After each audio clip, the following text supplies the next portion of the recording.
The ship. A voyaging ship was wrecked during a storm at sea, and only two of the men on it were able to swim to a small, desert-like island. The two survivors, not knowing what else to do, agreed that they had no other recourse but to pray to God. However, to find out whose prayer was more powerful, they agreed to divide the territory between them and stay on opposite sides of the island. The first thing they prayed for was food. The next morning, the first man saw a fruit-bearing tree on his side of the land, and he was able to eat its fruit. The other man's parcel of land remained barren.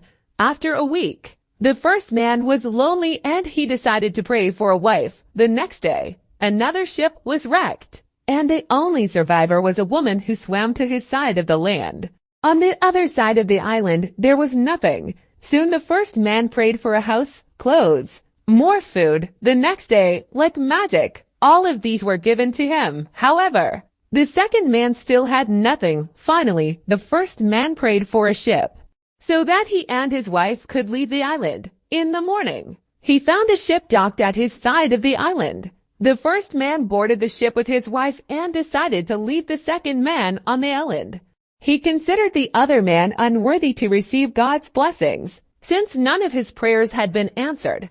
As the ship was about to leave, the first man heard a voice from heaven booming, "Why are you leaving your companion on the island? My blessings are mine alone, since I was the one who prayed for them." The first man answered, "His prayers were all unanswered, and so he does not deserve anything. You are mistaken."